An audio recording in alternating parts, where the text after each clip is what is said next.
গীতা পড়তে গেলে যদি উচ্চারণ ভুল হয় তাতে কি পাপ হয়? যে মৃত্যুর সময় গীতা বুকে ঠেকিয়ে দেয়, ওটা দিয়ে কি লাভ হবে? ও সারা জীবন গীতা পড়লো না, মিথ্যা কথা বললো, অন্যায় আচরণ করলো, ওর বুকে গীতা যদি স্পর্শ করানো হয় কি লাভ হবে? যে গীতা কি সকলেই পড়তে পারে? আমি অনেক মিথ্যা কথা বলি, গীতায় তো মিথ্যা কথা বলতে বারণ করেছেন, তাহলে আমার গীতা পড়ে কি লাভ হবে? হরে কৃষ্ণ। ভগবান শ্রীকৃষ্ণের ইচ্ছায় গীতার কথা আপনাদেরকে আমি বলার চেষ্টা করব, কারণ গীতা জয়ন্তীতে প্রচুর মানুষ গীতা নিয়েছেন। তারা যখন পড়ছে, তাদের আত্মীয় স্বজন বিভিন্ন জন বিভিন্ন রকম ভাবে তাদেরকে কথা বলছেন, তাই তারা গীতা পড়তে একটু ভয় পাচ্ছেন, এবং যারা গীতা নিতে উৎসাহ বোধ করেছেন ওরা নিরুৎসাহী হয়ে যাচ্ছেন যে গীতাতে এরকম আছে, তাহলে আমি আর গীতা নিচ্ছি না। কিন্তু গীতা সম্বন্ধে যদি একটু ধারণা না থাকে, যে যা বলবে আপনি তাই শুনবেন, শুনে আপনার মনটা স্বাভাবিক কারণে একটু বিপরীত দিকে চলে যাবে। কারণ আমরা গীতাতেও দেখলাম ভগবান শ্রীকৃষ্ণের যে উপদেশ অর্জুনকে দিলেন, এই উপদেশ দেওয়ার পূর্ব মুহূর্তে দেখুন অর্জুন যুদ্ধ করতে এলেন খুব উৎসাহের সঙ্গে, আর উৎসাহের সঙ্গে যুদ্ধ করতে এসে একটা গান্ডীব ধারণ করলেন। গান্ডীব ধারণ করে তার মনে হঠাৎ হলো যে ভগবান কৃষ্ণ তো সারথী হয়েছেন, সারথীকে বললেন কাদের বিরুদ্ধে যুদ্ধ করতে হবে আমি দেখতে চাই। যাই তিনি দেখলেন, দেখার পরে তিনি মোহগ্রস্ত হয়ে গেলেন। হ্যাঁ, তা এখান থেকে আমরা প্রমাণ পাই ভগবদ গীতায় যখন কৃষ্ণ ভগবান অর্জুনের মুখনিঃসৃত বাণী শ্রবণ করলেন, তখন তিনি যুদ্ধ করতে প্রস্তুত হলেন, এবং তার মধ্যে যে মোহ অন্ধকার জন্মেছিল সেগুলো সব নাশ হয়ে গেল। সেই জন্য আমি আপনাদেরকে গীতা থেকেই উত্তর দেব আপনাদের মনের যত প্রশ্ন আছে। তবে যত প্রশ্নের উত্তর দিতে পারবো না, যেগুলো মেন প্রশ্ন অনেকে করেছেন, যে গীতা পড়তে গেলে যদি উচ্চারণ ভুল হয় তাতে কি পাপ হয়? পড়া কি উচিত হবে না? 1 নম্বর প্রশ্ন। 2 নম্বর প্রশ্ন, আমি অনেক মিথ্যা কথা বলি, গীতায় তো মিথ্যা কথা বলতে বারণ করেছেন, তাহলে আমার গীতা পড়ে কি লাভ হবে? 3 নম্বর হচ্ছে যে গীতা কি সকলেই পড়তে পারে? যে কোনো জাতির লোক গীতা পড়তে পারে? প্রশ্ন করেছেন 3টে। 4 নম্বর প্রশ্ন, গীতা কি রাগলেই পবিত্র হয়? বাড়িতে যদি কেউ গীতা স্পর্শ করে তাও কি পবিত্র হয়? 5 নম্বর প্রশ্ন করেছেন যে মৃত্যুর সময় গীতা বুকে ঠেকিয়ে দেয়, ওটা দিয়ে কি লাভ হবে? ও সারা জীবন গীতা পড়লো না, মিথ্যা কথা বললো, অন্যায় আচরণ করলো, ওর বুকে গীতা যদি স্পর্শ করানো হয় কি লাভ হবে?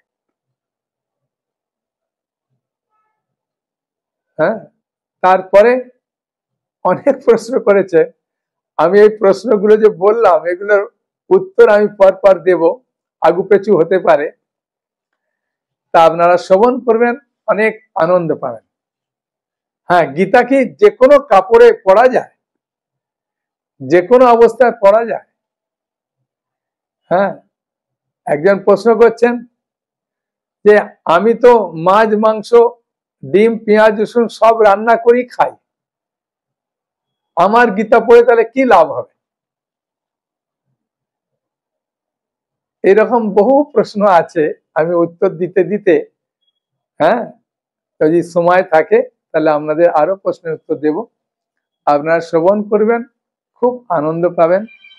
যখন আনন্দ পাবেন, সেই আনন্দটা আমি আপনাদের কাছে শেয়ার করতে চাই, যাতে আপনারা আনন্দ পান শ্রবণ করে, এবং আপনারা উত্তর দিয়ে আপনারা অন্যজনকে গীতা প্রচার করে, হ্যাঁ, আমাকে যখন বলবেন যে প্রভু আমি একজনকে প্রচার করেছি, সে একটা দুটো গীতা নিয়েছে, হ্যাঁ, তাহলে সব উত্তর পাবেন।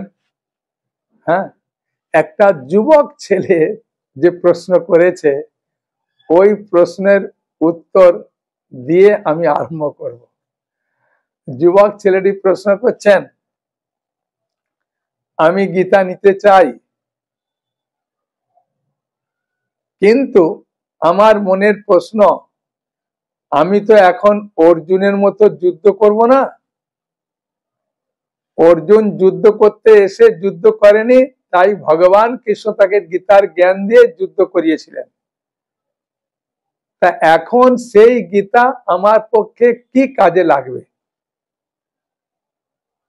আর আমি যেহেতু এখন ছাত্র, আমাকে ডিসকাউন্টে একটা গীতা দেবেন, তাহলে আমি নিতে পারি। এখন এই যুবক ছেলেটির প্রশ্নের উত্তর দিয়ে তারপরে আপনাদের যত প্রশ্নগুলো বললাম, হ্যাঁ, এই প্রশ্নগুলোর উত্তর দেওয়ার আমি চেষ্টা করব। মন দিয়ে শ্রবণ করুন, খুব আনন্দ পাবেন। হ্যাঁ, আর বর্তমানে সত্যি করে কি, যুবক ছেলেরা পর্যন্ত খুব আগিয়ে আসছে, আর মায়েরা আকৃষ্ট হচ্ছেন বেশি এই গ্রন্থ পড়াতে। সেই নিয়ে যুবক ছেলেটির আগে প্রশ্নের উত্তর দিই। যুবক ছেলেটির প্রশ্ন, আমি তো যুদ্ধ করব না, আমার গীতার জ্ঞান কি লাভ হবে?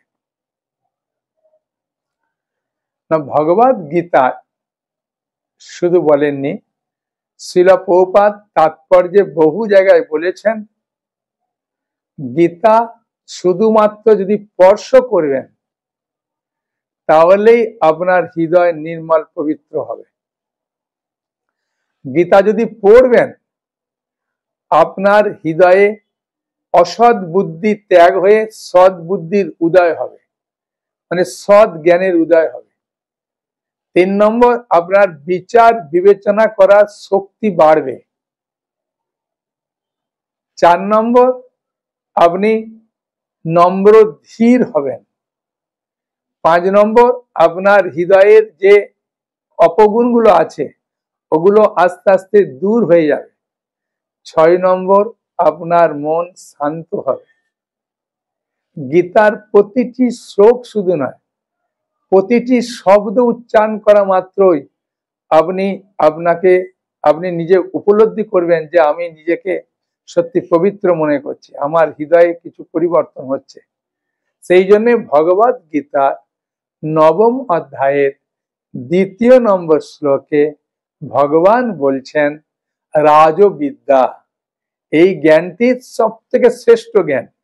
এই জ্ঞানটা স্কুল কলেজে, হ্যাঁ, হাটে বাজারে কোথাও পাবেন না। রাজবিদ্যা, রাজগুজ্জম, এই জ্ঞানটি অত্যন্ত গোপনীয় জ্ঞান। এই জ্ঞানটা গোপনীয় বলে আপনাকে খুব মনোযোগ সহকারে পড়তে হয়। কোন নোবেল ইতিহাস পড়ার মতো পড়লে হবে না। রাজবিদ্যা রাজগুজ্জম, পবিত্রম ইদম উত্তমম, এটা পবিত্র এবং এটা শ্রেষ্ঠ। খেলে পেট ভরবে, কে বুঝতে পারে?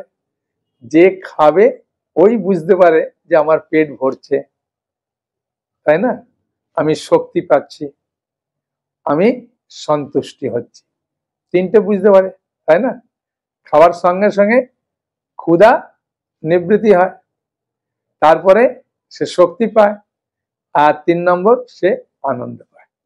সেরকম গীতা যখনই পড়বেন, আপনি নিজেকে পবিত্র বলে মনে করবেন।